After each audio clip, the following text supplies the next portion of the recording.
Punjabi radio USA ਸੁਣ ਰਹੇ ਸਾਰੇ ਹੀ ਮਾਣਯੋਗ ਅਤੇ ਸਤਿਕਾਰਤ ਸਰੋਤਿਆਂ ਨੂੰ ਪੰਜਾਬੀ ਰੇਡੀਓ USA ਦੀ ਟੀਮ ਅਤੇ ਮੇਰੇ ਰਾਜਕਨਵੀਰ ਸਿੰਘ ਵੱਲੋਂ ਆਪ ਜੀ ਨੂੰ ਬਹੁਤ ਪਿਆਰ ਸਤਿਕਾਰ ਸਾਹਿਬ ਦੋਨੋਂ ਹੱਥ ਜੋੜ ਕੇ ਨਿੱਘੀ ਜਿਹੀ ਸਤਿ ਸ੍ਰੀ ਅਕਾਲ। ਸਭ ਨੂੰ ਜੀ ਆਇਆਂ ਨੂੰ ਆਖਦੇ ਹਾਂ। ਸੋ ਦੇ ਪ੍ਰੋਗਰਾਮ ਖਬਰ ਤੇ ਨਜ਼ਰ ਦੇ ਵਿੱਚ ਆਪ ਸਭ ਦਾ ਨਿੱਘਾ ਸਵਾਗਤ ਹੈ। ਸਾਡੇ ਅੱਜ ਦੇ ਖਬਰ ਤੇ ਨਜ਼ਰ ਪ੍ਰੋਗਰਾਮ ਦੇ ਵਿੱਚ ਜੁੜ ਰਹੇ ਨੇ ਚੰਡੀਗੜ੍ਹ ਸਟੂਡੀਓਜ਼ ਤੋਂ ਸੁਸ਼ੀਲ ਦੋਸਾਂਝ ਜੀ। ਸੁਸ਼ੀਲ ਜੀ ਨਿੱਘੀ ਜੀ ਆਇਆਂ ਨੂੰ ਪਿਆਰ ਭਰੀ ਸਤਿ ਸ੍ਰੀ ਅਕਾਲ। ਬਹੁਤ ਬਹੁਤ ਮਿਹਰਬਾਨੀ ਰਾਜਕਨਵੀਰ ਸਿੰਘ ਜੀ ਤੇ ਪੰਜਾਬੀ ਰੇਡੀਓ USA ਦੇ ਸਾਰੇ ਸਰੋਤਿਆਂ ਨੂੰ ਵੀ ਚੰਡੀਗੜ੍ਹ ਸਟੂਡੀਓ ਤੋਂ ਸੁਸ਼ੀਲ ਦੋਸਾਂਝ ਦੀ ਪਿਆਰ ਭਰੀ ਸਤਿ ਸ਼੍ਰੀ ਅਕਾਲ, ਆਦਾਬ ਤੇ ਨਮਸਕਾਰ। ਫਿਰ ਦੋਸਤੋ ਅਸੀਂ ਖਬਰ ਤੇ ਨਜ਼ਰ ਪ੍ਰੋਗਰਾਮ ਦੇ ਵਿੱਚ ਤੁਹਾਡੇ ਰੂਬਰੂ ਹਾਂ। ਖਬਰ ਤੇ ਨਜ਼ਰ ਪ੍ਰੋਗਰਾਮ 'ਚ ਚਲੰਤ ਮਾਮਲਿਆਂ ਤੇ ਕਰੰਟ ਪੋਲੀਟਿਕਸ ਤੇ ਅਸੀਂ ਚਰਚਾ ਕਰਦੇ ਹਾਂ ਤੇ ਕੋਸ਼ਿਸ਼ ਕਰਦੇ ਹਾਂ ਕਿ ਉਹ ਗੱਲਾਂ ਬਾਤਾਂ ਵੀ ਤੁਹਾਡੇ ਨਾਲ ਸਾਂਝੀਆਂ ਕਰਾਂਗੇ ਜਿਹੜੀਆਂ ਕਈ ਵਾਰ ਰੂਟੀਨ ਦੀਆਂ ਖਬਰਾਂ ਦੇ ਵਿੱਚ ਸਾਂਝੀਆਂ ਨਹੀਂ ਕੀਤੀਆਂ ਜਾ ਸਕਦੀਆਂ। ਸੋ ਗੱਲਬਾਤ ਦਾ ਸਿਲਸਿਲਾ ਸ਼ੁਰੂ ਕਰਦੇ ਜੀ। ਪ੍ਰੋਗਰਾਮ ਸ਼ੁਰੂ ਕਰਨ ਤੋਂ ਪਹਿਲਾਂ ਸਾਡੇ ਅੱਜ ਦੇ ਪ੍ਰੋਗਰਾਮ ਦੇ ਸਪਾਂਸਰਸ ਉਹਨਾਂ ਦਾ ਧੰਨਵਾਦ ਕਰਨਾ ਚਾਹਾਂਗੇ। ਖਾਲਸਾ ਇੰਸ਼ੋਰੈਂਸ ਏਜੰਸੀ ਵਾਲੇ, ਜਿਨ੍ਹਾਂ ਦੇ ਕੋਲੋਂ ਤੁਸੀਂ ਹਰ ਇੱਕ ਤਰੀਕੇ ਦੀ ਇੰਸ਼ੋਰੈਂਸ ਕਰਵਾ ਸਕਦੇ ਹੋ। ਇੰਸ਼ੋਰੈਂਸ ਬਾਰੇ ਪਤਾ ਕਰਨ ਲਈ ਤੁਸੀਂ ਇਹਨਾਂ ਨੂੰ ਕਾਲ ਕਰ ਸਕਦੇ ਹੋ 408 272 2500 408 272 5250। ਇਸ ਦੇ ਨਾਲ Punjabi American senior citizen centre Bakersfield ਵਾਲੇ, ਇਹਨਾਂ ਦਾ ਵੀ ਅਸੀਂ ਧੰਨਵਾਦ ਕਰਦੇ ਹਾਂ। ਅਤੇ ਜੇਕਰ ਤੁਸੀਂ ਜਾਂ ਕੋਈ ਹੋਰ ਕਾਰੋਬਾਰ ਇਸ ਪ੍ਰੋਗਰਾਮ ਨੂੰ ਸਪਾਂਸਰ ਕਰਨਾ ਚਾਹੁੰਦੇ ਹੋ, ਸੰਪਰਕ ਕਰ ਸਕਦੇ ਹੋ ਨੰਬਰ 408 722 7698 ਦੇ ਉੱਤੇ 408 722 7698 ਦੇ ਉੱਤੇ। ਗੱਲਬਾਤ ਦਾ ਸਿਲਸਿਲਾ ਸੁਸ਼ੀਲ ਜੀ ਆਪਾਂ ਸ਼ੁਰੂ ਕਰਦੇ ਹਾਂ। ਤਮਿਲਨਾਡੂ ਦੇ ਵਿੱਚ ਕਿਹਾ ਜਾ ਰਿਹਾ ਵੀ ਇੱਕ ਸਿਆਸਤ ਨੂੰ ਇੱਕ ਵਿਰਾਮ ਲੱਗਾ। ਬੀਬੀ ਜੈ ਲਲਿਤਾ ਦਾ ਦੇਹਾਂਤ ਹੋਇਆ। ਪੂਰਾ ਕਹਿੰਦੇ ਆ ਸੂਬਾ ਸ਼ੋਕ ਦੇ ਵਿੱਚ ਆ। ਕੀ ਜਿਹੜਾ ਇਸ ਟਾਈਮ ਚੱਲ ਰਿਹਾ ਉੱਥੇ? ਦੇਖੋ, ਜ਼ਿੰਦਗੀ ਤੇ ਮੌਤ ਇਹ ਅੰਤਮ ਸੱਚਾਈ ਆ, ਆਪਾਂ ਨੂੰ ਪਤਾ ਹੈ ਦੁਨੀਆ ਦੀ। ਜੋ ਕੁਝ ਵੀ ਹੈ ਉਹਨੇ ਆਖਰ ਖਤਮ ਹੋਣਾ ਹੈ, ਚਾਹੇ ਜੀਵ ਆਤਮਾ ਹੈ ਤੇ ਚਾਹੇ ਨਿਰਜੀਵ ਜੀਵ ਹੈ। ਮੰਨ ਲਓ ਕੋਈ ਟੇਬਲ ਹੀ ਆਪਣੇ ਕੋਲ ਪਿਆ, ਟੇਬਲ ਵੀ ਜੇ ਪਿਆ ਘਰ ਦੇ ਵਿੱਚ ਪਿਆ ਹੀ ਰਹਿੰਦਾ, ਭਾਵੇਂ ਉਹਦੀ ਵਰਤੋਂ ਆਪਾਂ ਨਹੀਂ ਕਰਦੇ, ਉਸ ਟੇਬਲ ਨੇ ਵੀ ਆਖਿਰਕਾਰ ਖਤਮ ਹੋਣਾ ਹੈ।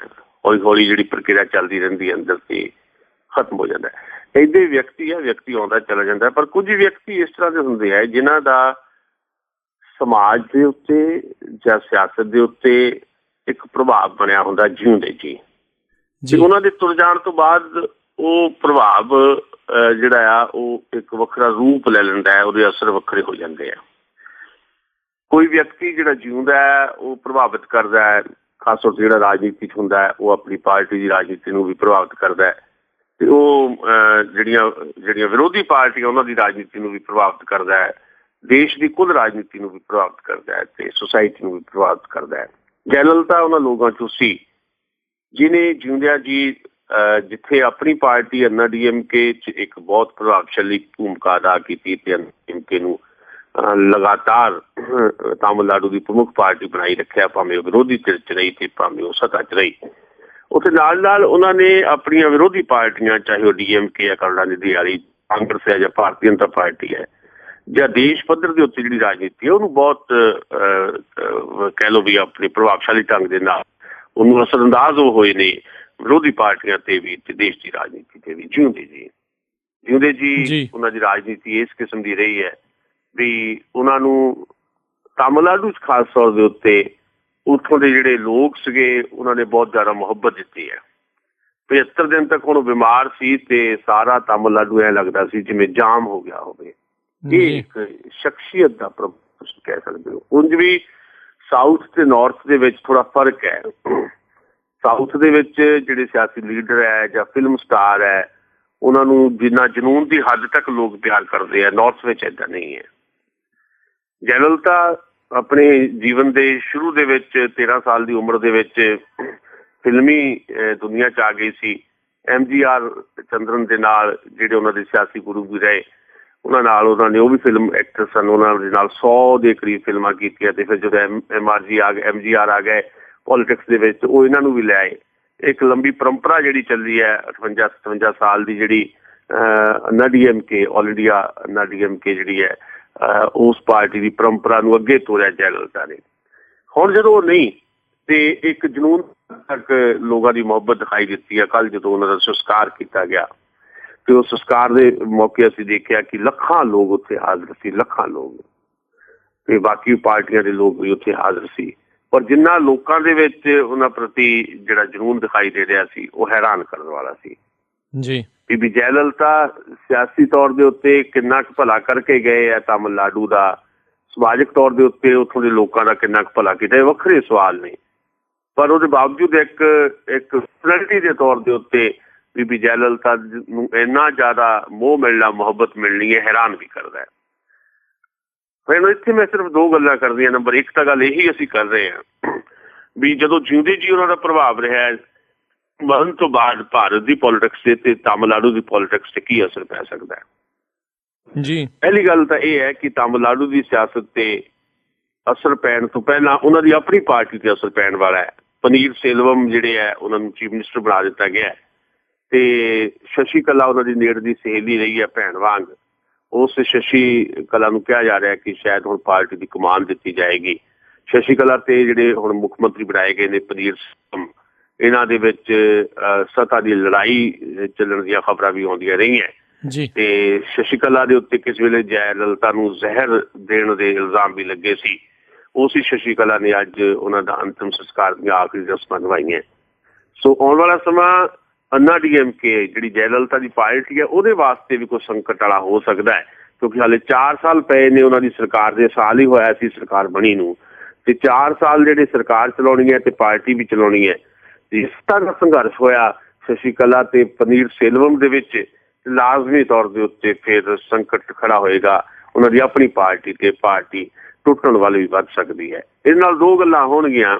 ਨੰਬਰ ਇੱਕ, ਜਿੱਥੇ ਕਰੁਣਾਨਿਧੀ ਦੀ ਪਾਰਟੀ DMK ਨੂੰ ਲਾਭ ਹੋ ਸਕਦਾ, ਪਰ DMK ਵੀ ਅੱਜ ਕੱਲ੍ਹ ਸੰਕਟ 'ਚ ਹੈ ਕਿਉਂਕਿ ਕਰੁਣਾਨਿਧੀ ਦੀ ਆਪਦੀ ਉਮਰ ਵੀ 93-94 ਸਾਲ ਹੋ ਗਈ ਹੈ। ਉਹ ਵੀ ਕੋਈ ਬਹੁਤ ਐਕਟਿਵ ਨਹੀਂ। ਉਹਨਾਂ ਦੇ ਬੇਟੇ ਦੇ ਕੋਲ ਕਮਾਨ ਹੈ ਉਹਨਾਂ ਦੀ ਪਾਰਟੀ ਦੀ, ਤੇ ਉਹ ਵੀ ਖਿੱਲਰ ਪੱਤਰਨ ਦੀ ਸੰਭਾਵਨਾ ਉਸ ਪਾਰਟੀ ਦੀ ਵੀ ਪੋਸੀਬਿਲਿਟੀ ਹੈ। ਇਸ ਕਰਕੇ ਇੱਕ ਵੇਲ ਮਿਲੇਗਾ ਭਾਰਤੀ ਜਨਤਾ ਪਾਰਟੀ ਤੇ ਕਾਂਗਰਸ ਨੂੰ ਤਾਮਿਲਨਾਡੂ ਦੀ ਰਾਜਨੀਤੀ ਦੇ ਵਿੱਚ ਆਪਣੀ ਹਿੱਸੇਦਾਰੀ ਨੂੰ ਵਧਾਉਣ ਦਾ। ਭਾਵੇਂ ਕਾਂਗਰਸ ਤੇ BJP ਦਾ ਕੋਈ ਬਹੁਤ ਜ਼ਿਆਦਾ ਕੁਝ ਨਹੀਂ ਹੈ ਤਾਮਿਲਨਾਡੂ ਦੇ ਵਿੱਚ। ਲੰਬੇ ਸਮੇਂ ਤੋਂ ਤਾਮਿਲਨਾਡੂ ਦੇ ਵਿੱਚ DMK ਤੇ ਅੰਨਾ DMK ਕਦੇ ਉਹ ਸਰਕਾਰ ਬਣਾਉਂਦੇ ਰਹੇ, ਕਦੇ ਉਹ ਸਰਕਾਰ ਬਣਾਉਂਦੇ ਰਹੇ ਹੈ, ਉਹਨਾਂ ਦਾ ਦਬਦਬਾ ਰਿਹਾ। ਇਸ ਵੇਲੇ ਵੀ ਸਿਰਫ 8 ਸੀਟਾਂ ਕਾਂਗਰਸ ਦੇ ਕੋਲ ਹੈ, BJP ਕੋਲ ਇੱਕ ਵੀ ਸੀਟ ਨਹੀਂ ਹੈ। ਪਰ ਜੇ ਜੈਲਲਤਾ ਦੀ ਪਾਰਟੀ ਜੈਲਲਤਾ ਤੋਂ ਬਾਅਦ ਹੁਣ ਥੋੜ੍ਹੀ ਬਹੁਤ ਟੁੱਟ ਭੱਜ ਵੱਲ ਵੱਧਦੀ ਹੈ ਤੇ ਉਧਰ DMK ਦੇ ਵਿੱਚ ਵੀ ਕੋਈ ਬਹੁਤ ਬਿਹਤਰ ਲੀਡਰਸ਼ਿਪ ਡਿਵੈਲਪ ਨਹੀਂ ਹੁੰਦੀ ਕਰੁਣਾਨਿਧੀ ਤੋਂ ਬਾਅਦ, ਤਾਂ ਫਿਰ ਕਾਂਗਰਸ ਤੇ ਭਾਰਤੀ ਜਨਤਾ ਪਾਰਟੀ ਨੂੰ ਇੱਕ ਸਪੇਸ ਮਿਲੇਗੀ ਉਸ ਤਾਮਿਲਨਾਡੂ ਦੀ ਉਸ ਪੋਲੀਟਿਕਸ ਦੇ ਵਿੱਚ, ਦੱਖਣ ਦੀ ਪੋਲੀਟਿਕਸ ਦੇ ਵਿੱਚ ਕਾਂਗਰਸ ਤੇ ਭਾਰਤੀ ਜਨਤਾ ਪਾਰਟੀ ਵੀ ਆਪਣੀ ਹਿੱਸੇਦਾਰੀ ਵਧਾਉਣ ਦੀ ਕੋਸ਼ਿਸ਼ ਕਰਨੀ ਹੈ। ਇੱਕ ਸੰਭਾਵਨਾ ਇਹ ਬਣੇਗੀ ਜੀ। ਦੂਜੀ ਗੱਲ ਜਿਹੜੀ ਹੈ ਉਹ ਨੈਸ਼ਨਲ ਪੋਲੀਟਿਕਸ ਦੇ ਉੱਤੇ ਅਸਰ ਪੈਣ ਵਾਲਾ ਹੈ, ਕਿਉਂਕਿ ਨੈਸ਼ਨਲ ਪੋਲੀਟਿਕਸ ਦੇ ਵਿੱਚ ਜੈਲਲਤਾ ਨੇ ਕਦੇ ਵੀ ਇੱਕ ਪਾਸੇ ਖੜ ਕੇ ਲੀਕ ਖਿੱਚ ਕੇ ਆਪਣੀ ਪੋਲੀਟਿਕਸ ਨਹੀਂ ਕੀਤੀ। ਉਹਨਾਂ ਨੇ ਜਦੋਂ ਵੀ ਉਹਨਾਂ ਨੂੰ ਸੂਟ ਕੀਤਾ ਤੇ ਉਹ NDA ਨਾਲ ਚਲੇ ਗਏ। ਭਾਰਤੀ ਜਨਤਾ ਪਾਰਟੀ ਦੀ ਅਗਵਾਈ ਦੇ ਵਿੱਚ NDA ਦੀ ਗਵਰਨਮੈਂਟ ਦੇ ਵੀ ਹਿੱਸਾ ਹੋ ਰਹੇ, ਤੇ ਜਦੋਂ ਉਹਨਾਂ ਨੂੰ ਸੂਟ ਕੀਤਾ ਤੇ ਉਹ UPA ਦੀ ਗਵਰਨਮੈਂਟ ਦਾ ਵੀ ਹਿੱਸਾ ਰਹੇ।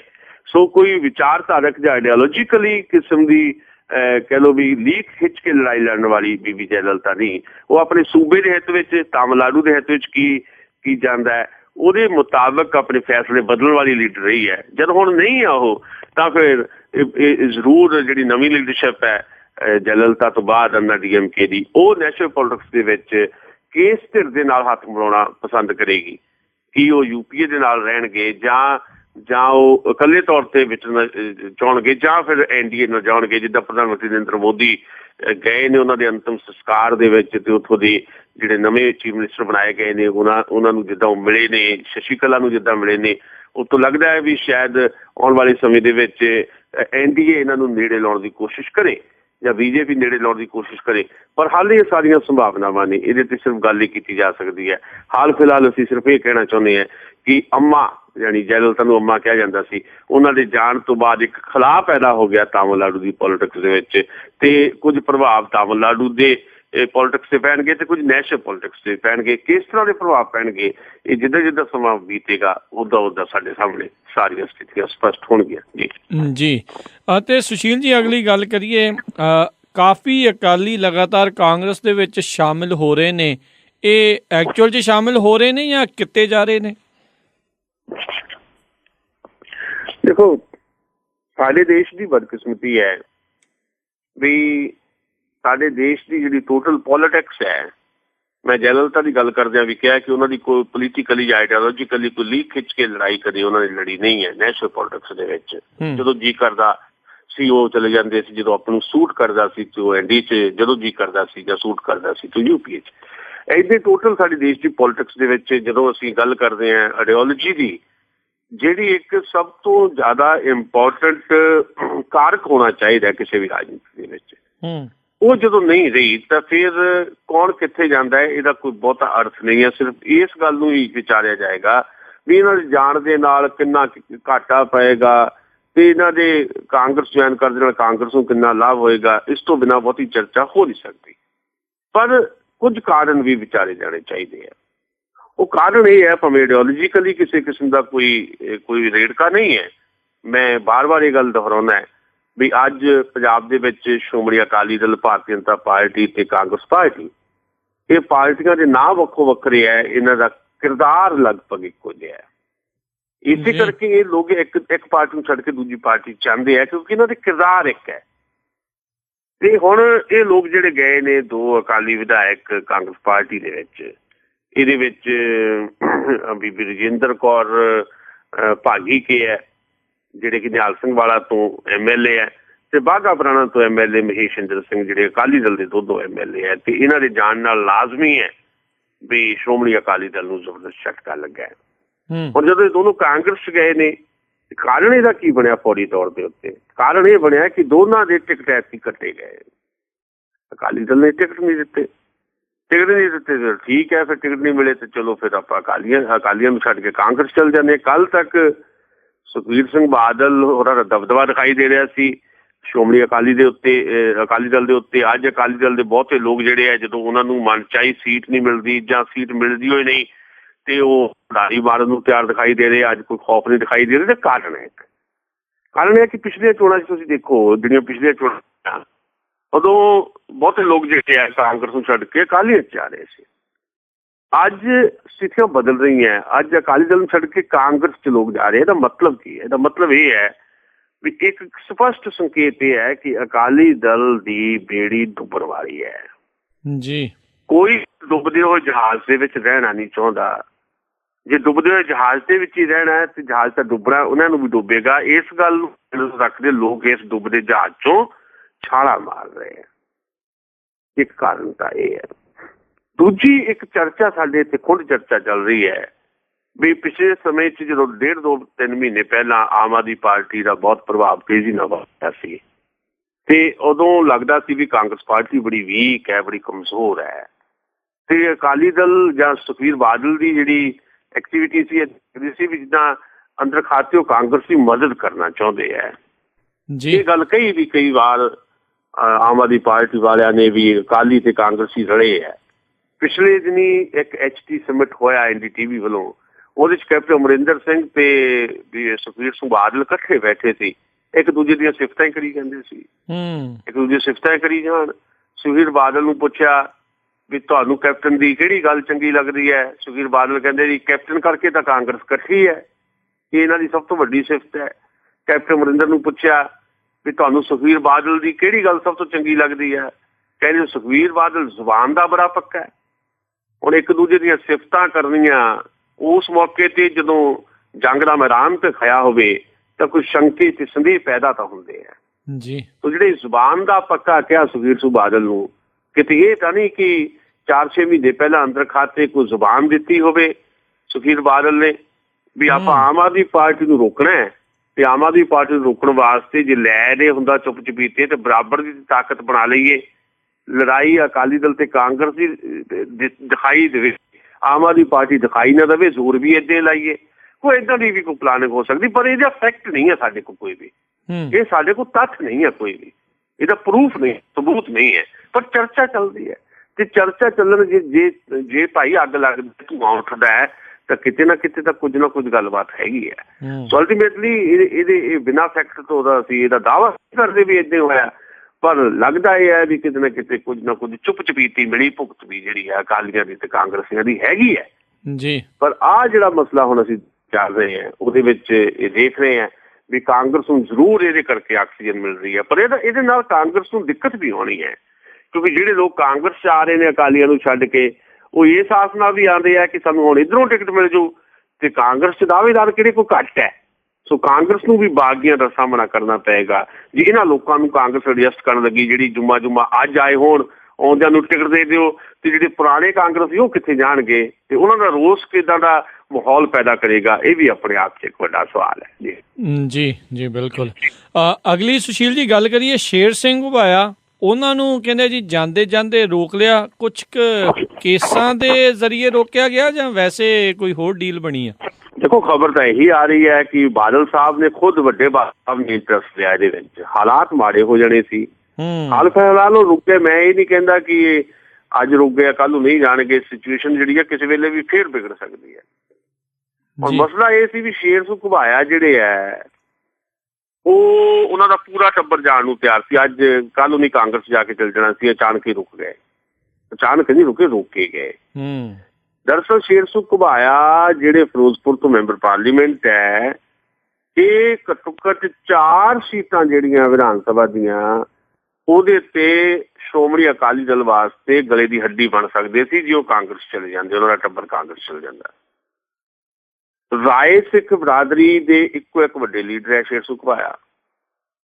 ਪਾਰਟੀ ਦੇ ਹੀ ਸ਼੍ਰੋਮਣੀ ਅਕਾਲੀ ਦਲ ਦੇ ਇੱਕ ਸੀਨੀਅਰ ਲੀਡਰ ਨਾਲ ਗੱਲ ਹੋਈ ਤੇ ਉਹ ਦੱਸ ਰਹੇ ਸੀ ਵੀ ਜੇ ਸ਼ੇਰ ਸਿੰਘ ਘੁਬਾਇਆ ਚਲ ਜਾਂਦੇ ਕਾਂਗਰਸ ਜਾਂ ਚਲੇ ਜਾਣ, ਕੱਲ ਨੂੰ ਚਲੇ ਵੀ ਜਾਣ, ਤਾਂ ਘੱਟੋ ਘੱਟ ਸੁਖਬੀਰ ਸਿੰਘ ਬਾਦਲ ਵਾਲੀ ਪਾਰਟੀ ਜਿਹੜੀ ਹੈ, ਸੁਖਬੀਰ ਸਿੰਘ ਬਾਦਲ ਵਾਲੀ ਸੀਟ ਹੈ ਜਿਹੜੀ ਜਲਾਲਾਬਾਦ ਜਿੱਥੋਂ ਕਹਿੰਦੇ ਚੋਣ ਲੜਨੀ ਹੈ ਤੇ ਉੱਥੋਂ ਭਗਵੰਤ ਮਾਨ ਦਾ ਵੀ ਦਾਅਵਾ ਚੋਣ ਲੜਨ ਦਾ ਆਮ ਆਦਮੀ ਪਾਰਟੀ ਵੱਲੋਂ, ਉਹ ਵੀ ਸੀਟ ਹਾਰਦੀ ਅਕਾਲੀ ਦਲ ਤੇ ਗੁਰਹਰ ਸਾਹਿਬ ਦੀ ਸੀਟ ਵੀ ਹਾਰਨੀ ਸੀ ਤੇ ਫਾਜ਼ਿਲਕਾ ਤੇ ਫਿਰੋਜ਼ਪੁਰ ਰੂਰਲ ਇੱਥੇ ਵੀ ਹਾਰ ਜਾਣਾ ਸੀ। ਇਹ 4 ਸੀਟਾਂ ਤੇ ਰਾਏ ਸਿੱਖ ਬਰਾਦਰੀ ਦਾ ਇੱਕ ਵੱਡਾ ਪ੍ਰਭਾਵ ਹੈ। ਤੇ ਸਭ ਤੋਂ ਵੱਡੀ ਜਿਹੜੀ ਹਾਰ ਹੋਣੀ ਸੀ ਸੁਖਬੀਰ ਸਿੰਘ ਬਾਦਲ ਦੀ, ਕਿਉਂਕਿ ਜੇ ਚਲ ਜਾਣ ਤੇ ਸੁਖਬੀਰ ਸਿੰਘ ਬਾਦਲ ਦੀ ਜਲਾਲਾਬਾਦ ਸੀਟ ਗਈ ਤਾਂ ਫਿਰ ਜੇ ਸੁਖਬੀਰ ਬਾਦਲ ਹੀ ਹਾਰ ਗਿਆ ਤੇ ਫਿਰ ਪੱਲੇ ਕੀ ਰਿਹਾ। ਸੋ ਪਾਰਟੀ ਜਿਹੜੀ ਹੈ ਸ਼੍ਰੋਮਣੀ ਅਕਾਲੀ ਦਲ ਉਹ ਉਹਨੂੰ ਇਹ ਲੱਗਾ ਕਿ ਜੇ ਸ਼ੇਰ ਸਿੰਘ ਘੁਬਾਇਆ ਚਲ ਗਿਆ ਤੇ ਮੁਸੀਬਤ ਸਭ ਤੋਂ ਵੱਡੀ ਬਾਦਲਾਂ ਨੂੰ ਪੈਣੀ ਹੈ। ਰਾਏ ਸਿੱਖ ਬਰਾਦਰੀ ਦੀ ਵੋਟ ਖਿਸਕ ਜਾਣੀ ਸੀ ਤੇ ਭਗਵੰਤ ਮਾਨ ਦਾ ਚੈਲੰਜ ਉੱਥੇ ਬੜਾ ਵੱਡਾ ਹੈ। ਭਗਵੰਤ ਮਾਨ ਦੀਆਂ ਰੈਲੀਆਂ 'ਚ ਬੜੀ ਭੀੜ ਆ ਰਹੀ ਹੈ ਉੱਥੇ। ਸੋ ਸੁਖਬੀਰ ਸਿੰਘ ਬਾਦਲ ਲਈ ਸੌਖਾ ਨਹੀਂ ਉਹ ਸੀਟ ਜਿੱਤਣੀ ਤੇ ਉਹ ਸੀਟ ਨੂੰ ਬਚਾਉਣ ਵਾਸਤੇ ਘੁਬਾਇਆ ਨੂੰ ਰੋਕਿਆ। ਹੋਇਆ ਇਹ ਸੀ ਵੀ ਘੁਬਾਇਆ ਹੋਰੀ ਬੜੇ ਔਖੇ ਸੀ, ਤਾਂ ਉਹਨਾਂ ਦੇ ਬੇਟੇ ਨੂੰ ਟਿਕਟ ਨਹੀਂ ਦਿੱਤੀ ਜਾ ਰਹੀ ਸੀ। ਉਹ ਆਪਣੇ ਬੇਟੇ ਨੂੰ ਮਲੋਟ ਤੋਂ ਉਮੀਦਵਾਰ ਬਣਾਉਣਾ ਚਾਹੁੰਦੇ ਆ। ਹੁਣ ਬਾਦਲ ਸਾਹਿਬ ਨੇ ਖਬਰ ਇਹ ਆ ਰਹੀ ਹੈ ਵੀ ਖੁਦ ਬਾਦਲ ਸਾਹਿਬ ਨੇ ਪਹਿਲਾਂ 2 ਦਿਨ ਜਿੰਨੇ ਵੀ ਕੌਂਸਲਰ ਸੀ ਜਲਾਲਾਬਾਦ ਦੇ ਜਾਂ ਵੱਡੇ ਲੀਡਰ ਸੀ ਉਸ ਏਰੀਏ ਦੇ, ਉਹਨਾਂ ਨਾਲ ਗੱਲ ਕੀਤੀ, ਸਾਰੀ ਸਥਿਤੀ ਨੂੰ ਸਮਝਿਆ, ਫਿਰ ਘੁਬਾਏ ਦੇ ਗੱਲ ਕੀਤੀ ਮੁੱਖ ਮੰਤਰੀ ਨੇ ਆਪ ਬਾਦਲ ਸਾਹਿਬ ਨੇ ਤੇ ਬਾਦਲ ਸਾਹਿਬ ਨੂੰ ਕਿਹਾ ਸ਼ੇਰ ਸਿੰਘ ਘੁਬਾਏ ਹੋਰਾਂ ਨੇ ਵੀ ਟੱਬਰ ਜਿਹੜਾ ਸਾਡਾ ਪਰਿਵਾਰ ਹੈ ਉਹ ਇਹ ਕਹਿੰਦਾ ਅਸੀਂ ਹੋਰ ਜ਼ਿਲਤ ਜਿਹੜੀ ਹੈ ਹੋਰ ਬੇਦ ਬਰਦਾਸ਼ਤ ਨਹੀਂ ਕਰਦੀ, ਕਿਉਂਕਿ ਉਹਨਾਂ ਦੇ ਬੇਟੇ ਦਾ ਜਿਹੜਾ ਕਾਲਜ ਹੈ ਇੰਜੀਨੀਅਰਿੰਗ ਕਾਲਜ ਉੱਤੇ ਵੀ ਛਾਪੇ ਪੈ ਰਹੇ ਆ, ਛਾਪੇ ਪਵਾਏ ਗਏ, ਉਹਨਾਂ ਨੂੰ ਧਮਕੀਆਂ ਦਿੱਤੀਆਂ ਗਈਆਂ। ਜਿਹੜਾ ਉਹਨਾਂ ਦਾ ਸੈਲਰ ਆ ਉਹਦੇ 'ਚ ਵੀ ਧਮਕੀ ਦਿੱਤੀ ਗਈ ਵੀ ਤੁਹਾਡੇ ਤੇ ਗੜਬੜੀ ਦਾ ਕੇਸ ਦਰਜ ਕਰਾਂਗੇ। ਤੇ ਫਿਰ ਬਾਦਲ ਸਾਹਿਬ ਨੇ ਉਹਨਾਂ ਨੂੰ ਭਰੋਸਾ ਦਵਾਇਆ ਵੀ ਤੁਸੀਂ ਚਿੰਤਾ ਨਾ ਕਰੋ, ਤੁਹਾਡੇ ਬੇਟੇ ਨੂੰ ਵੀ ਟਿਕਟ ਦੇਵਾਂਗੇ ਤੇ ਤੁਹਾਡੇ ਜਿਹੜੇ ਕਾਰੋਬਾਰ ਆ ਉਹਨਾਂ ਤੇ ਵੀ ਛਾਪੇ ਨਹੀਂ ਪੈਂਦੇ, ਨਾ ਹੀ ਕੋਈ ਕੇਸ ਬਣਾਉਂਦੇ ਆ। ਸੋ ਇੱਕ ਜਦੋਂ ਇਹ ਗੱਲ ਚੱਲ ਰਹੀ ਸੀ ਤੇ ਕੱਲ ਜਦੋਂ ਕਾਂਗਰਸ ਸ਼ਾਮਲ ਹੋਣਾ ਸੀ, ਜਦੋਂ ਇੱਕ ਪਾਸੇ ਬਾਦਲ ਸਾਹਿਬ ਕਹਿ ਰਹੇ ਸੀ ਵੀ ਕੋਈ ਤੁਹਾਡੇ ਤੇ ਕਿਸੇ ਕਿਸਮ ਦਾ ਕੋਈ ਕਹਿ ਲਓ ਵੀ ਦਬਾਅ ਨਹੀਂ ਬਣੇਗਾ, ਕੋਈ ਕੇਸ ਨਹੀਂ ਹੋਏਗਾ, ਕੋਈ ਪੁਲਿਸ ਕਾਰਵਾਈ ਨਹੀਂ ਹੋਏਗੀ, ਹਾਲੇ ਗੱਲਾਂ ਚੱਲ ਰਹੀਆਂ ਸੀ। ਉੱਧਰ ਘੁਬਾਏ ਦਾ ਜਿਹੜਾ ਇੰਜੀਨੀਅਰ ਕਾਲਜ ਹੈ ਉੱਥੇ ਵਿਜੀਲੈਂਸ ਦੀ ਰੇਡ ਵੀ ਪੈ ਗਈ। ਵਿਜੀਲੈਂਸ ਵਾਲਿਆਂ ਨੇ ਉਸੇ ਵੇਲੇ ਰੇਡ ਮਾਰੀ। ਅਸਲ ਵਿਜੀਲੈਂਸ ਵਾਲਿਆਂ ਨੂੰ ਇਹ ਨਹੀਂ ਸੀ ਪਤਾ ਵੀ ਬਾਦਲ ਸਾਹਿਬ ਨਾਲ ਹੁਣ ਸੈਟਲਮੈਂਟ ਹੋ ਰਹੀ ਹੈ। ਵਿਜੀਲੈਂਸ ਵਾਲਿਆਂ ਨੂੰ ਆਰਡਰ ਸੀ ਉਹ ਚੱਲੇ ਕਾਂਗਰਸ ਸ਼ਾਮਲ ਹੋਣ ਦਿੱਲੀ, ਤੁਸੀਂ ਉਹਨਾਂ ਦੇ ਕਾਲਜ ਤੇ ਰੇਡ ਮਾਰ ਦਿਓ। ਉਧਰ ਕਾਲਜ ਤੇ ਰੇਡ ਚੱਲ ਰਹੀ ਸੀ, 3 ਘੰਟੇ ਉਹਨੇ ਕਾਲਜ ਤੇ ਰੇਡ ਮਾਰੀ, 3 ਸਾਲ ਦੀ ਸਕਾਲਰਸ਼ਿਪ ਦਾ ਰਿਕਾਰਡ ਦੇਖਿਆ। ਤੇ ਹੁਣ ਇਹਦੇ ਤੇ ਵੀ ਚਰਚਾ ਹੋਏਗੀ ਵੀ ਦੇਖੋ ਇੱਕ ਪਾਸੇ ਤੁਸੀਂ ਕਹਿੰਦੇ ਵੀ ਤੁਹਾਡੇ ਤੋਂ ਕੁਛ ਹੋਊਗਾ, ਦੂਜੇ ਪਾਸੇ ਸਾਡੇ ਕਾਲਜ ਤੇ ਤੁਸੀਂ ਰੇਡ ਮਾਰ ਰਹੇ। ਸੋ ਅਲਟੀਮੇਟਲੀ ਲੈਡ ਇਹਦੀ ਪੋਲੀਟਿਕਸ ਹੈ। ਜੇ ਸਾਡੇ ਨਾਲ ਰਹੋਗੇ ਤਾਂ ਖੁਸ਼ ਰਹੋਗੇ ਭਾਈ ਜੇ ਟਿਕਟ ਮਿਲੇ ਨਾ ਮਿਲੇ, ਤੁਹਾਡੇ ਗੈਰ ਕਾਨੂੰਨੀ ਕੰਮ ਵੀ ਚੱਲਦੇ ਰਹਿਣਗੇ। ਸਾਡੇ ਨਾਲ ਨਹੀਂ ਰਹੋਗੇ, ਤੁਸੀਂ ਕਾਂਗਰਸ ਜਾਣਾ ਤੇ ਸਾਡੀਆਂ 4 ਸੀਟਾਂ ਦੇ ਅਸਰ ਇਹਦਾ ਪੈਣਾ ਤੇ ਸੁਖਬੀਰ ਬਾਦਲ ਨੇ ਵੀ ਹਾਰ ਜਾਣਾ। ਇਸ ਕਰਕੇ ਫਿਰ ਭਾਈ ਤੁਹਾਡੇ ਕਾਲਜ ਤੇ ਵੀ ਰੇਡ ਪਊਗੀ ਤੇ ਤੁਹਾਡੇ ਜਿਹੜੇ ਅੱਗੇ ਸ਼ੈਲਰ ਆ ਉਹਦੇ ਤੇ ਵੀ ਕੇਸ ਦਰਜ ਕਰਾਂਗੇ। ਸੋ ਇਸ ਕਿਸਮ ਦੀ ਜਿਹੜੀ ਸੈਟਲਮੈਂਟ ਹੁਣ ਕੀਤੀ ਗਈ ਹੈ, ਇਹ ਸੈਟਲਮੈਂਟ ਕਿੰਨੀ ਕੁ ਜ਼ਿਆਦਾ ਪੱਕੀ ਹੁੰਦੀ ਹੈ ਇਹ ਮੈਂ ਹਾਲ ਫਿਲਹਾਲ ਕਹਿ ਨਹੀਂ ਸਕਦਾ। ਤੇ ਕਿਉਂਕਿ ਕੈਪਟਨ ਅਮਰਿੰਦਰ ਨੂੰ ਵੀ ਕੱਲ੍ਹ ਪੁੱਛਿਆ ਗਿਆ ਵੀ ਸ਼ੇਰ ਸੁਖ ਭਾਈ ਦੇ ਟੱਬਰ ਨੇ ਆਉਣਾ ਸੀ, ਉਹ ਆਇਆ ਨਹੀਂ, ਤੇ ਉਹਨਾਂ ਨੇ ਕਿਹਾ ਕਿ ਤੁਸੀਂ ਜਿਹੜੇ ਨਿਊਜ਼ ਵਾਲੇ ਹੈ, ਮੀਡੀਆ ਵਾਲੇ ਆਪ ਹੀ ਪਹਿਲਾਂ ਖਬਰਾਂ ਦੇ ਦਿੰਦੇ, ਆਪ ਹੀ ਹੁਣ ਸਵਾਲ ਕਰਨ ਲੱਗ ਪੈਂਦੇ ਆ, ਤੁਹਾਨੂੰ ਜ਼ਿਆਦਾ ਪਤਾ ਮੇਰੇ ਨਾਲੋਂ। ਸੋ ਜਾਂਦੇ ਜਾਂਦੇ ਰੁਕ ਗਏ ਨੇ, ਪਰ ਇਹ ਰੁਕੇ ਕਿੰਨੀ ਦੇਰ ਵਾਸਤੇ ਨੇ? ਕਿ ਸੱਚਮੁੱਚ ਉਹਨਾਂ ਦੇ ਬੇਟੇ ਨੂੰ ਟਿਕਟ ਮਿਲ ਜਾਂਦੀ ਹੈ, ਕਿ ਸੱਚਮੁੱਚ ਉਹਨਾਂ ਦੇ ਕਾਗਜ਼ ਤੇ ਸੈਲਰ ਤੇ ਜਿਹੜੇ ਇੱਕ ਦਬਾਅ ਬਣਾਉਣ ਦੀ ਇੱਕ ਰਾਜਨੀਤੀ ਚੱਲ ਰਹੀ ਸੀ ਉਹ ਖਤਮ ਹੋ ਜਾਂਦੀ ਹੈ। ਇਹ ਚੀਜ਼ਾਂ ਕਾਊਂਟ ਕਰਨਗੀਆਂ ਵੀ ਸ਼ੇਰ ਸੁਖਵਾ ਜਾਂ ਉਹਦਾ ਟੱਬਰ ਅਕਾਲੀਆਂ 'ਚ ਹੀ ਰਹਿੰਦਾ ਜਾਂ ਆਉਣ ਵਾਲੇ ਦਿਨਾਂ 'ਚ ਫਿਰ ਕਾਂਗਰਸ ਵੱਲ ਜਾਣ ਦੀ ਕੋਸ਼ਿਸ਼ ਕਰਦਾ। ਜੀ ਜੀ ਕਾਂਗਰਸ ਦੀ ਜੇ ਗੱਲ ਕਰੀਏ, ਕੈਪਟਨ ਹੁਣੀ ਬੋਲੇ ਨੇ ਵੀ ਨਵਜੋਤ ਸਿੱਧੂ ਛੇਤੀ ਕਾਂਗਰਸ 'ਚ ਆਉਣਗੇ। ਜੇ MP ਦੀ ਚੋਣ ਲੜਨਾ ਚਾਹੁੰਦੇ ਨੇ ਤਾਂ ਜੀ ਸਦਕੇ, ਤੇ ਜੇ MLA ਦੀ ਚੋਣ ਲੜਨਾ ਚਾਹੁੰਦੇ ਨੇ ਤੇ ਫਿਰ ਹਾਈਕਮਾਨ ਦੱਸੇਗੀ। ਦੇਖੋ, ਨਵਜੋਤ ਸਿੰਘ ਸਿੱਧੂ ਬਾਰੇ ਖੁਦ ਕੈਪਟਨ ਅਮਰਿੰਦਰ ਨੇ ਪਹਿਲੀ ਵਾਰ ਖੁੱਲ੍ਹ ਕੇ ਗੱਲ ਕੀਤੀ ਹੈ।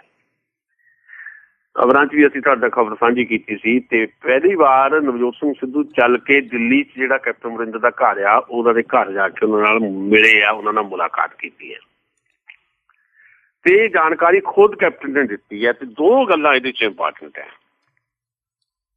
ਨੰਬਰ 1 ਤਾਂ ਉਹਨਾਂ ਨੇ ਇਹ ਕਿਹਾ ਕਿ ਅੰਮ੍ਰਿਤਸਰ ਦੀ MP ਦੀ ਚੋਣ ਲੜਨੀ ਹੈ ਨਵਜੋਤ ਸਿੰਘ ਸਿੱਧੂ ਨੇ ਜਾਂ ਨਹੀਂ, ਇਹ ਤਾਂ ਕਰਨਗੇ ਨਵਜੋਤ ਸਿੰਘ ਸਿੱਧੂ ਆਪ ਫੈਸਲਾ, ਜੇ ਉਹ ਲੜਨਾ ਚਾਹੁਣ ਲੜਨ, ਪਰ ਇਹ ਫੈਸਲਾ ਨਵਜੋਤ ਸਿੰਘ ਸਿੱਧੂ ਦਾ। ਦੂਜੀ ਗੱਲ ਜਿਹੜੀ ਉਹਨਾਂ ਨੇ ਕਹੀ ਉਹ ਇਹ ਆ ਵੀ ਕੀ ਨਵਜੋਤ ਸਿੰਘ ਸਿੱਧੂ ਨੇ ਵਿਧਾਨ ਸਭਾ ਦੀ ਸੀਟ ਵੀ ਲੜਨੀ ਹੈ। ਜਦੋਂ ਉਹਨੂੰ ਪੁੱਛਿਆ ਗਿਆ ਵੀ ਵਿਧਾਨ ਸਭਾ ਦੀ ਲੜਨਗੇ ਤਾਂ ਕੈਪਟਨ ਨੇ ਕਿਹਾ ਕਿ ਭਾਈ ਇਹ ਨਹੀਂ ਮੈਂ ਕਹਿ ਸਕਦਾ, ਇਹ ਤਾਂ ਹਾਈਕਮਾਨ ਹੀ ਫੈਸਲਾ ਕਰੂਗੀ। ਜੇ ਹਾਈਕਮਾਨ ਚਾਹੂਗੀ ਤਾਂ ਉਹ ਚੋਣ ਲੜਨਗੇ ਸਿੱਧੂ ਸਾਹਿਬ ਤੇ ਮੈਂ ਫਿਰ ਉਹਨਾਂ ਦਾ ਪ੍ਰਚਾਰ ਵੀ ਕਰੂੰਗਾ। ਹੁਣ ਮਸਲਾ ਇੱਥੇ ਇਹ ਆ ਵੀ ਖੁਦ ਕੈਪਟਨ ਅਮਰਿੰਦਰ ਨੇ ਗੱਲ ਕਹੀ ਹੋਈ ਹੈ ਕਿ ਇੱਕ ਟੱਬਰ ਵਾਲੇ ਨੂੰ ਇੱਕ ਟੱਬਰ ਇੱਕੋ ਟਿਕਟ ਦੇਣੀ ਹੈ ਕਾਂਗਰਸ ਨੇ। ਇਸ ਕਰਕੇ ਐਤਕੀ ਬੀਬੀ ਪ੍ਰਨੀਤ ਕੌਰ ਦੀ ਟਿਕਟ ਵੀ ਕੱਟੀ ਜਾ ਰਹੀ ਹੈ। ਜੇ ਬੀਬੀ ਪ੍ਰਨੀਤ ਕੌਰ ਦੀ ਟਿਕਟ ਕੱਟੀ ਜਾ ਰਹੀ ਹੈ, ਉਹਨਾਂ ਨੂੰ ਟਿਕਟ ਨਹੀਂ ਮਿਲ ਰਹੀ, ਉਹ ਸਾਸੂ ਬਾਜਵਾ ਦੇ ਭਰਾ ਦੀ ਟਿਕਟ ਕੱਟੀ ਜਾਏਗੀ ਜਾਂ ਉਹਦੀ ਵਾਈਫ ਦੀ ਟਿਕਟ ਕੱਟੀ ਜਾਏਗੀ ਜਾਂ ਸ਼ਮਸ਼ੇਰ ਸਿੰਘ ਦੂਲੋਂ ਦੇ ਮੁੰਡੇ ਦੀ ਟਿਕਟ ਕੱਟੀ ਜਾਏਗੀ। ਫਿਰ ਇਹ ਕਿੱਦਾਂ ਪੋਸੀਬਲ ਹੈ ਕਿ ਨਵਜੋਤ ਕੌਰ ਸਿੱਧੂ ਵੀ ਸੀਟ ਲੜੇ ਕਾਂਗਰਸ ਵੱਲੋਂ ਤੇ ਨਵਜੋਤ ਸਿੰਘ ਸਿੱਧੂ ਵੀ, ਦੋਨੋਂ ਹਸਬੈਂਡ ਵਾਈਫ ਕਿੱਦਾਂ ਲੜਨਗੇ? ਇਹ ਸਵਾਲ ਹੈ। ਫਿਰ ਪੋਸੀਬਿਲਿਟੀ ਹੈ ਵੀ ਨਵਜੋਤ ਕੌਰ ਸਿੱਧੂ ਛੱਡਣਗੇ ਸੀਟ ਆਪਣੀ ਜੇ ਨਵਜੋਤ ਸਿੱਧੂ ਨੇ ਲੜਨੀ ਹੈ।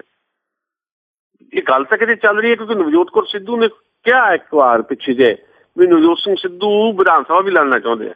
ਜੋ ਲੜਨਾ ਚਾਹੁੰਦੇ ਆ ਫਿਰ ਨਵਜੋਤ ਕੌਰ ਸਿੱਧੂ ਸੀਟ ਛੱਡਣੀ ਪਊ। ਜੇ ਦੋਨੋਂ ਟਿਕਟ ਦੇ ਦਿੱਤੀ ਤਾਂ ਜਿਹੜਾ ਇੱਕ ਅਸੂਲ ਖੁਦ ਕੈਪਟਨ ਅਮਰਿੰਦਰ ਨੇ ਬਣਾਇਆ ਆਪਣੇ ਪਰਿਵਾਰ ਤੇ ਵੀ ਲਾਗੂ ਕਰਨ ਜਾ ਰਹੇ ਆ, ਫਿਰ ਉਹ ਅਸੂਲ ਦਾ ਕੀ ਬਣੂਗਾ? ਸੋ ਮੈਨੂੰ ਲੱਗਦਾ ਹੈ ਕਿ ਸ਼ਾਇਦ ਨਵਜੋਤ ਸਿੰਘ ਸਿੱਧੂ ਸੀਟ ਨਹੀਂ ਲੜਨਗੇ ਵਿਧਾਨ ਸਭਾ ਦੀ, ਉਹ ਲੋਕ ਸਭਾ ਹੀ ਲੜਨਗੇ। ਹਾਂ, ਇਹ ਹੈ ਕਿ ਉਹ ਹਾਲੇ ਤੱਕ ਕਾਂਗਰਸ ਉਹਨਾਂ ਨੇ ਜੁਆਇਨ ਨਹੀਂ ਕੀਤੀ, ਹੁਣ ਛੇਤੀ ਜੁਆਇਨ ਕਰਨਗੇ। ਕੈਪਟਨ ਅਮਰਿੰਦਰ ਨੇ ਕਿਹਾ ਕਿ ਬੰਬੇ 'ਚ ਉਹਨਾਂ ਦੀ ਸ਼ੂਟਿੰਗ ਕੰਮ ਚੱਲ ਰਿਹਾ ਕੁਛ, ਉਹ ਖਤਮ ਕਰਕੇ ਉਹ ਪੱਕੇ ਤੌਰ ਤੇ ਪਾਰਟੀ ਦੇ ਕੰਮ ਕਰਨ ਵਾਸਤੇ ਆਉਣਗੇ। ਜੇ ਆਉਣਗੇ ਤਾਂ ਫਿਰ ਇੱਕ ਸਟਾਰ ਪ੍ਰਚਾਰਕ ਦੇ ਤੌਰ ਤੇ ਕੰਮ ਕਰਨਗੇ ਤਾਂ ਇੱਕ ਲਾਭ ਜ਼ਰੂਰ ਕੈਪਟਨ ਅਮਰਿੰਦਰ ਦੀ ਅਗਵਾਈ ਦੇ ਵਿੱਚ ਕਾਂਗਰਸ ਪਾਰਟੀ ਨੂੰ ਮਿਲੇਗਾ। ਭਾਵੇਂ ਇਹੀ ਨਵਜੋਤ ਸਿੰਘ ਸਿੱਧੂ ਤੇ ਇਹੀ ਨਵਜੋਤ ਕੌਰ ਸਿੱਧੂ 2-2.5 ਮਹੀਨੇ ਪਹਿਲਾਂ ਕੈਪਟਨ ਅਮਰਿੰਦਰ ਦੇ ਖਿਲਾਫ ਵੀ ਬੜੀ ਸਖਤ ਭਾਸ਼ਾ ਵਰਤ ਰਹੇ ਹੈ, ਪਰ ਜਿੱਦਾਂ ਮੈਂ ਸ਼ੁਰੂ 'ਚ ਕਿਹਾ ਵੀ ਭਾਰਤੀ ਰਾਜਨੀਤੀ ਦੇ ਵਿੱਚ ਕਿਸੇ ਕਿਸਮ ਦੀ ਕੋਈ ਕਮਿਟਮੈਂਟ ਨਹੀਂ ਹੈ, ਸਿਰਫ ਸਹੂਲਤ ਹੈ, ਮੌਕਾ ਆ, ਜਿਹਨੂੰ ਜਿੱਥੇ ਮੌਕਾ ਮਿਲਦਾ ਉੱਥੇ ਫਿੱਟ ਹੋ ਜਾਂਦਾ ਹੈ ਤੇ ਆਪਣੀਆਂ ਪਿਛਲੀਆਂ ਕਈਆਂ ਗੱਲਾਂ ਉਹ ਭੁੱਲ ਜਾਂਦਾ ਹੈ। ਜੀ ਜੀ ਅਤੇ ਅਗਲੀ ਜੇ ਆਪਾਂ ਗੱਲ ਕਰੀਏ ਵੀ ਭਾਰਤ ਦੇ ਵਿੱਚ ਪਹਿਲੀ ਵਾਰੀ ਇੱਕ ਸਿੱਖ ਆ ਉਹ ਚੀਫ ਜਸਟਿਸ ਬਣਾਏ ਜਾ ਰਹੇ ਨੇ, ਸੁਪਰੀਮ ਕੋਰਟ ਦੇ ਬਣਨ ਜਾ ਰਹੇ ਨੇ। ਐਸੇ ਵੱਡੇ ਅਹੁਦਿਆਂ ਦੇ ਉੱਤੇ ਆਪਾਂ ਅਕਸਰ ਦੇਖਦੇ ਹਾਂ ਪ੍ਰਧਾਨ ਮੰਤਰੀ ਵੀ ਬਣਾਏ ਗਏ, ਰਾਸ਼ਟਰਪਤੀ ਵੀ ਬਣਾਏ ਗਏ, ਫੌਜ ਦੇ ਜਰਨੈਲ ਵੀ ਬਣਾਏ ਗਏ। ਕੀ ਇੱਦਾਂ ਜਦੋਂ ਘੱਟ ਗਿਣਤੀਆਂ ਨੂੰ ਇੱਦਾਂ ਬਣਾਇਆ ਜਾਂਦਾ ਹੈ, ਕੀ ਉਸ ਦੇ ਨਾਲ ਪੂਰੇ ਸਿਸਟਮ ਦੇ ਉੱਤੇ ਕੋਈ ਫਰਕ ਪੈਂਦਾ ਹੈ ਜਾਂ ਬਸ ਇੱਕ ਬੱਲੇ ਬੱਲੇ ਕਰਾਉਣ ਲਈ ਹੁੰਦਾ? ਦੇਖੋ, ਇਹਦੇ 'ਚ ਮੈਂ ਇੱਕ ਦੋ ਗੱਲਾਂ ਕਰਦਾ ਸ਼ੇਅਰ ਜੀ। ਪਹਿਲੀ ਗੱਲ ਤਾਂ ਜਸਟਿਸ ਜਗਦੀਸ਼ ਸਿੰਘ ਖੇਹਰ ਦੇਸ਼ ਦੇ ਯਾਨੀ ਭਾਰਤ ਦੇ 44ਵੇਂ ਚੀਫ ਜਸਟਿਸ ਹੋਣਗੇ, ਚੰਡੀਗੜ੍ਹ ਦੇ ਰਹਿਣ ਵਾਲੇ ਆ। 4 ਜਨਵਰੀ 2017 ਨੂੰ ਸਹੁੰ ਉਹਨਾਂ ਨੇ ਚੁੱਕਣੀ ਹੈ ਤੇ ਚੀਫ ਜਸਟਿਸ ਜਿਹੜੇ ਇਸ ਵੇਲੇ ਨੇ TS ਠਾਕੁਰ, ਉਹਨਾਂ ਨੇ ਆਪਣੇ ਉੱਤਰਾਧਿਕਾਰੀ ਦੇ ਤੌਰ ਤੇ ਜਸਟਿਸ ਜਗਦੀਸ਼ ਸਿੰਘ ਖੇਹਰ ਦਾ ਜਿਹੜਾ ਪ੍ਰਸਤਾਵ ਭੇਜਿਆ ਸੀ ਤੇ ਪ੍ਰਸਤਾਵ ਪਾਸ ਹੋ ਗਿਆ ਤੇ ਉਹ ਜਿਹੜੀ 44ਵੇਂ ਚੀਫ ਜਸਟਿਸ ਹੋਣਗੇ ਭਾਰਤ ਦੇ। ਤੇ ਪਹਿਲੀ ਵਾਰ ਹੈ ਵੀ ਦੇਸ਼ ਦੇ ਵਿੱਚ ਕੋਈ ਸਿੱਖ ਜਿਹੜਾ ਹੈ ਉਹ ਚੀਫ ਜਸਟਿਸ ਹੋਏਗਾ। ਪਹਿਲੀ ਵਾਰ ਦੇਸ਼ ਦੇ ਪਹਿਲੇ ਸਿੱਖ ਚੀਫ ਜਸਟਿਸ ਹੋਣਗੇ ਜਗਦੀਸ਼ ਸਿੰਘ ਖੇਰ। ਇਸ ਗੱਲ ਦੀ ਉਹਨਾਂ ਨੂੰ ਮੁਬਾਰਕ ਹੈ, ਸਾਰੇ ਪੰਜਾਬੀ ਭਾਈਚਾਰੇ ਨੂੰ ਵੀ ਮੁਬਾਰਕ ਹੈ। ਪਰ ਜਿਹੜਾ ਤੁਹਾਡਾ ਸਵਾਲ ਹੈ ਬੜਾ ਇੰਪੋਰਟੈਂਟ ਹੈ। ਵੈਸੇ ਜੇ ਅਸੀਂ ਉਹਨਾਂ ਦੀ ਕਾਰਗੁਜ਼ਾਰੀ ਦੇਖੀਏ ਜਗਦੀਸ਼ ਸਿੰਘ ਖੇਰ ਹੋਰਾਂ ਦੀ, ਤੇ ਉਹਨਾਂ ਨੇ ਬੜੇ ਅਹਿਮ ਫੈਸਲੇ ਲਏ ਨੇ ਜਦੋਂ ਜੱਜਮੈਂਟ ਦੇ ਵਿੱਚ ਬੈਠਦੇ ਰਹੇ ਨੇ। ਉਹ ਜਦੋਂ ਨਰਿੰਦਰ ਮੋਦੀ ਦੀ ਸਰਕਾਰ ਆਈ ਉਹਨਾਂ ਨੇ ਆਉਂਦੇ ਨੈਸ਼ਨਲ ਜੁਡੀਸ਼ੀਅਲ ਅਪਾਇੰਟਮੈਂਟ ਕਮਿਸ਼ਨ ਬਣਾ ਦਿੱਤਾ ਸੀ। ਉਹਦਾ ਮਤਲਬ ਸੀ ਵੀ ਸਰਕਾਰ ਦੀ ਭੂਮਿਕਾ ਰਹੇਗੀ, ਸਰਕਾਰੀ ਦਖਲ ਰਹੇਗਾ ਜੱਜਾਂ ਦੀ ਅਪਾਇੰਟਮੈਂਟ ਦੇ ਵਿੱਚ। ਪਰ ਇਸ ਪ੍ਰਸਤਾਵ ਨੂੰ ਵੀ ਜਸਟਿਸ ਖੇਰ ਨੇ ਖਾਰਿਜ ਕਰ ਦਿੱਤਾ ਸੀ। ਫਿਰ ਜਿਹੜੀ ਬੇਟੀ ਆ, ਵਿਆਹੀ ਹੋਈ ਬੇਟੀ, ਉਹਨੂੰ ਪਿਤਾ ਦੀ ਆਪਣੀ ਫਾਦਰ ਦੀ ਪ੍ਰੋਪਰਟੀ ਤੇ ਹੱਕ ਉਹਦਾ ਰਵੇ। ਤੇ ਇਹ ਬੜੇ ਕਾਨੂੰਨ ਜਿਹੜੇ ਆ ਫਸਦੇ ਰਹੇ ਸੀ ਇਹਦੇ ਵਿੱਚ।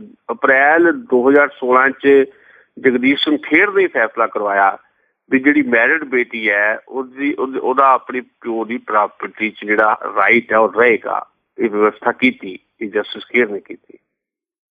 ਫਿਰ ਬੜਾ ਇੰਪੋਰਟੈਂਟ ਮਾਮਲਾ ਸੀ ਅਰੁਣਾਚਲ ਪ੍ਰਦੇਸ਼ ਦੇ ਵਿੱਚ ਕਾਂਗਰਸ ਦੀ ਸਰਕਾਰ ਜਿਹੜੀ ਆ ਬਰਤਰਫ ਕਰ ਦਿੱਤੀ ਗਈ ਸੀ ਤੇ ਗਵਰਨਰ ਦਾ ਫੈਸਲਾ ਸੀ ਵੀ ਕਾਂਗਰਸੀ ਸਰਕਾਰ ਜਿਹੜੀ ਉਹ ਬਰਤਰਫ ਕੀਤੀ ਜਾਏ।